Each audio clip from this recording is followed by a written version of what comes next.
Bismillahirrahmanirrahim.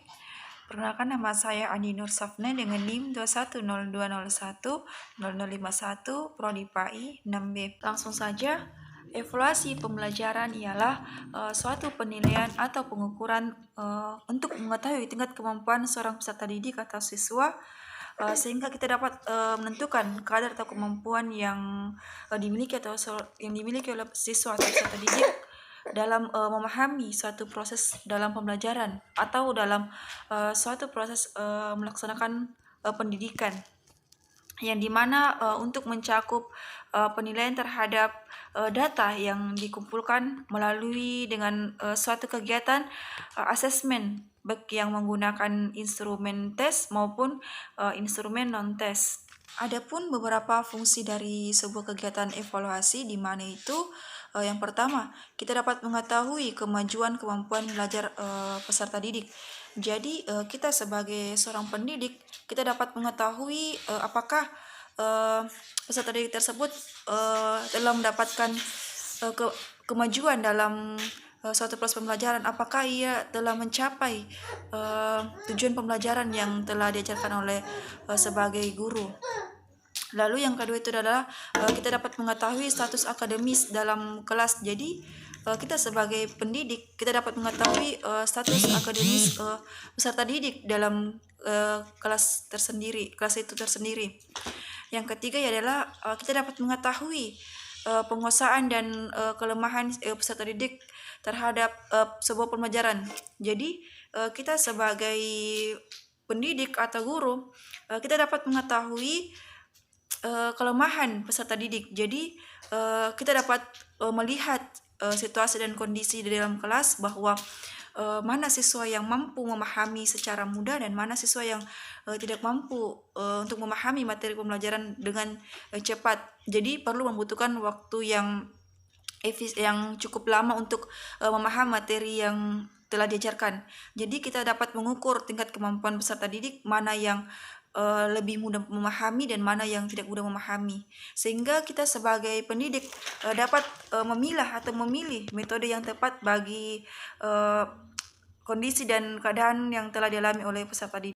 Jadi selain evaluasi memiliki fungsi tertentu, evaluasi tentunya juga pasti memiliki tujuan yang lebih utama, yang dimana tujuan dari evaluasi yaitu pertama, untuk mengetahui apakah proses belajar peserta didik sudah sesuai dengan rencana dalam pelaksanaan pembelajaran yang telah ditetapkan.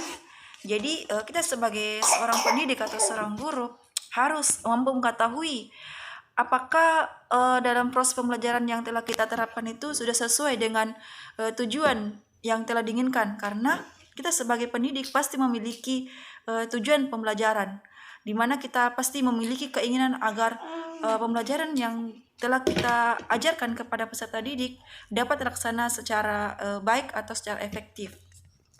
Yang kedua, agar kita untuk mengecek ketercapaian kemampuan peserta didik dalam proses pembelajaran dan kekurangan-kekurangan peserta didik dalam mengikuti proses pembelajaran.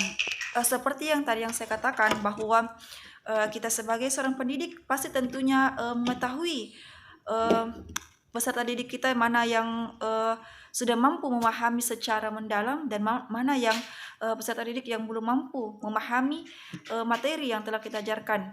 Jadi kita sebagai pendidik itu harus mampu pintar-pintar mengelola situasi dalam proses pembelajaran, sehingga peserta didik yang masih belum mampu memahami secara cepat atau dapat dikatakan bahwa ia masih lambat dalam proses berpikir, ia tidak ketinggalan dalam sebuah pembelajaran karena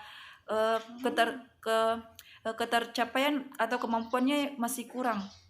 Jadi kita sebagai pendidik harus menentukan metode atau cara atau media pembelajaran yang memudahkan peserta didik agar dapat mampu memahami materi yang kita ajarkan. Contohnya itu seperti dalam pembelajaran adanya blended learning dapat menjadi suatu acuan atau pedoman bagi seorang pendidik, seorang peserta didik yang tadinya belum mampu memahami secara cepat, ia mampu memahami materi tersebut baik dimanapun dan kapanpun, tanpa adanya batasan waktu dan tempat. Jadi sebagai seorang peserta didik itu pasti ia bisa belajar kapanpun dan dimanapun, dan ia juga bisa menanyakan atau melaksanakan instruksi kepada seorang pendidik atau guru. Jadi kita juga sebagai seorang guru itu harus mendorong atau memotivasi peserta didik tersebut, dan tidak lupa kita juga seorang guru harus memantaunya. Terlebih lagi di zaman modern sekarang ini kita sudah mampu memantau proses pembelajaran secara online atau daring tanpa bertatapan muka. Yang ketiga yaitu untuk mencari dan mengetahui kekurangan atau kelemahan peserta didik dalam proses pembelajaran, sehingga guru dapat dengan cepat mencari suatu solusi yang alternatif untuk menghadapi permasalahan tersebut. Seperti tadi yang saya katakan bahwa kita sebagai seorang guru itu harus mampu peka atau mampu mudah memahami situasi dan kondisi yang telah dialami oleh peserta didik kita. Misalkan ada seorang peserta didik yang masih belum memiliki kemampuan yang cepat dalam proses berpikir, maka kita sebagai seorang guru harus mengetahui, harus mencari cepat solusi yang tepat bagi peserta didik yang menghadapi permasalahan tersebut. Kita harus pintar-pintar mencari solusi untuk peserta didik tersebut. Apakah kita memantaunya dalam misalkan kita melakukan bimbingan langsung kepada peserta didik tersebut, ataukah kita memberikan solusi yang lainnya. Yang keempat itu adalah untuk menyimpulkan tingkat penguasaan peserta didik terhadap kompetensi yang telah ditetapkan. Jadi sebagai seorang pendidik kita harus dapat mengetahui atau menyimpulkan kompetensi yang telah pengetahuan dalam kompetensi yang telah ditetapkan. Jadi kita harus menyimpulkan bahwa apakah peserta didik tersebut sudah mampu mencapai kompetensi yang telah ditetapkan, atau peserta didik tersebut belum mampu mencapai kompetensi yang telah ditetapkan. Jadi dalam sebuah pembelajaran tersebut pasti memiliki kompetensi pembelajaran tersendiri. Jadi disitulah kita juga kembali apakah kompetensi pembelajaran tersebut sudah tercapai atau belum. Nah, itulah tujuan dari evaluasi. Adapun dua jenis evaluasi pembelajaran, yaitu yang pertama penilaian formatif yang berbentuk tes awal atau pretest dan akhir atau post-test. Yang kedua adalah penilaian sumatif, di mana merupakan penilaian yang dilakukan ketika seluruh materi pembelajaran telah selesai dibahas. Penilaian sumatif juga disebut sebagai bagian dari penilaian akhir semester, akhir tahun, atau penilaian tingkat. Mungkin itu saja pemaparan materi dari saya.